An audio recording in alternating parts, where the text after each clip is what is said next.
Good evening, and thank you for joining the professor and my YouTube channel dedicated to the Emini FX saga.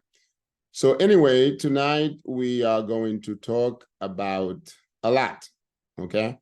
A few things very quickly. I'm going to give you an update about Eddy Alexandre, where he is, what's going on. And also, we're going to talk a little bit about the receiver, what's going on with the receiver, what update, if any. And equally, we will talk about the class action lawsuit in the city of Miami, state of Florida. So first, let's talk about Eddy Alexandre. Now, you will recall that Mr. Alexandre was sentenced by Judge Cronin to 9 years in prison. And of course, that sentence came right after Monsieur Fussien Baptiste testified as to what Eddy Alexandre did to the Haitian community and the victim's impact statement, which certainly contributed, obviously, to the 9 years of prison sentence. And of course, Eddy Alexandre deserved it.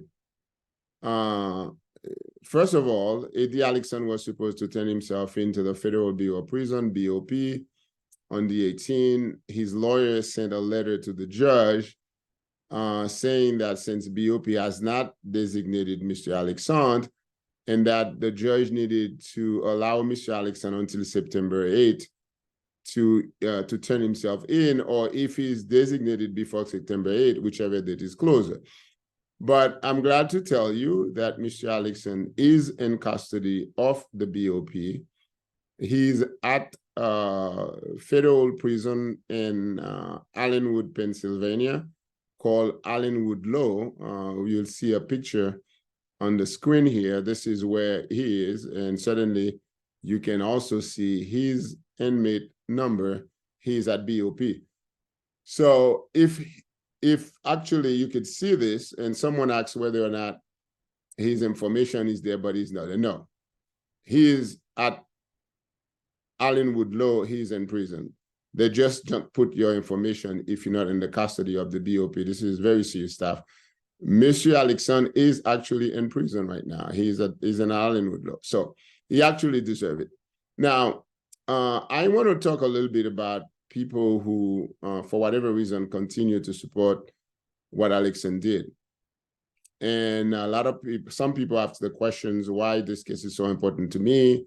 Why is it that I'm talking about it? And, you know, whether I was an investor and I shouldn't worry about it. But, and I've said this before, and I'm going to say this again.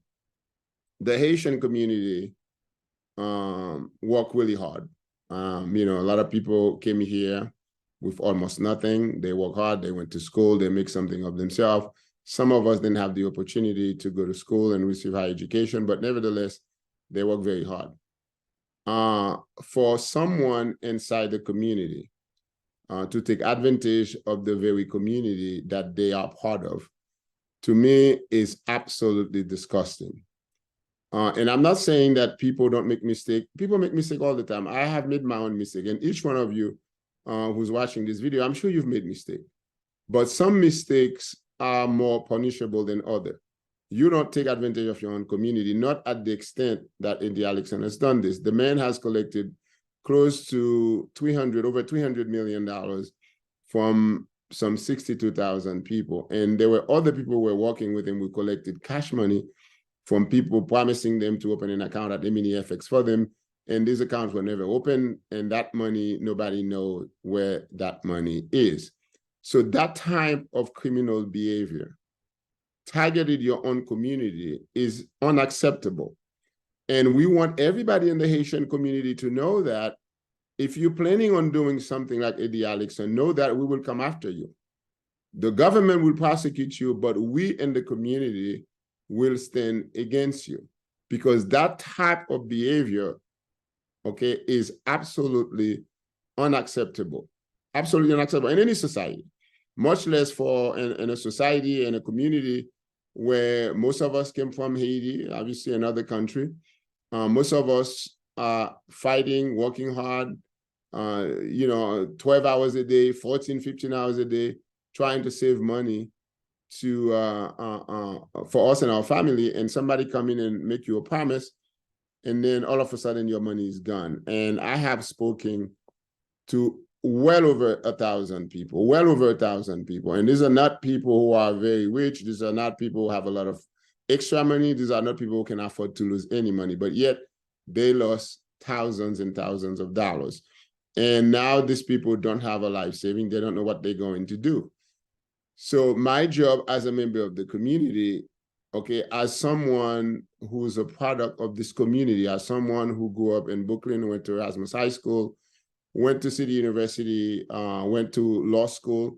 I did this all because the community supported me. My family certainly have, but I came from with a community that was loving, which is the Haitian community. And it is my job, I see it as my job to defend the community wherever I can.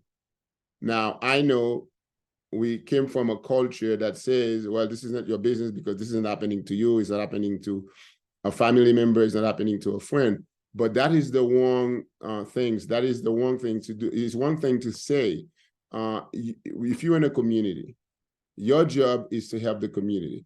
If you cannot help the community, but you don't make the community worse, you try to make your community better, and that helps you. So for those of us who have been blessed to have been educated in this country, speak the language, understand the culture, the system, it is your job to stand up and defend this community. It is your job to stand up and help, because we expect you to do that. What happened to another Haitians, whether or not this is my brother, my sister, my friend, or somebody I know or don't know, is of concern to me. It should be of concern to you. And I will continue to say that. And certainly, I don't like when people are taking advantage of others who are less fortunate than them. Eddy Alexandre did not come from a very poor family. No, he didn't. Eddy Alexandre came from a well-to-do family. His father was a pastor in the Adventist church. He grew up with the benefit of being a pastor's kid. He grew up with the benefit of having some of the best education. He's not a stupid man. He's a very well-educated man, despite whatever you might have heard. He's not stupid. So for him to have done that after the community has given him so much is repugnant, absolutely repugnant. It's abhorrent. So my thing is, Mr. Alexandre is now in federal prison, and it is a well-deserved prison sentence for the many people whose life he impacted. Now, let's talk about the receiver. About a month ago, I told you that the receiver went to court and got an order to set up a system to find a way to return the money to the investors. And I don't like to call mini-FX people investors, because they're really investors. They actually were people who contributed money to a Ponzi scheme. So on Wednesday, September 6th, at 7 p.m., you could see it on the screen, the receiver, for the first time, will have a public gathering. In that public gathering, the receiver will talk about updates about what's going on, where the money is, how much money it is, when you're going to receive it, how you're going to receive it. So it's a great meeting to attend. If you have not attended anything, I'm telling you, and I'm telling all my viewers, certainly most of you have lost money in mini-FX, I'm telling you to go to that meeting. Now, when you go to that meeting, I will be there, but I'm not hosting, so I don't know how the meeting is going to be set. But I assume that I don't know, maybe the receiver will allow people to ask questions. I don't know that for a fact, whether that's going to happen. If he's doing it in YouTube, his YouTube channel, which I think the receiver now has a YouTube channel, maybe you might be able to maybe ask questions, and maybe you might be able to type your question. But myself, I have a number of questions that I'd like to ask the receiver. So let's hope that all of you are going to be there. Let's hope all of you are going to be able to ask questions. But the question I would love to know is, how much money is really the receiver has in hands, and what are the rate of return on that money, and what is the receiver doing with that return? Is that return being used to pay the fees of the receiver, the receiver's lawyer, and the company who's handling the website for them? So all of that questions are good question to ask. How much money you're going to receive? What is the pro rata share as the receiver is thinking about it now? What is it? Is it 40%, 50%, 60%? What exactly is the receivers going to use to determine what percentage of fund you should get back? Certainly, the receiver put something out a month ago that kind of outlines that there will be a website, and the website you would have to go in and confirm your name, the transactions, whether you take money out, not take money out, how much money you put in. You have to confirm all of that. Once you confirm that, then the receiver will then accept that or deny it or not accept it. So if it accepted, then there is a next step now. Okay, now the receiver accepts all of these people, and then he's got to determine how to pay them. I have said this before from the beginning of the case, and I'm saying to you right now, you're not going to get all the money you invested. What does that mean? It means that if you invested $100, for example, you're not going to get $100 back. You may be able to get a percentage of that. Whether that percentage is 50%, and that in the case of $100, $50, or whether that case is 60%, $60 or whatever, that's what you would get. So in other words, all of you, each and every single one of you will lose money. Okay? It's just not something you can escape. It is not something you can avoid. You're all going to lose money. You're going to lose some of your money.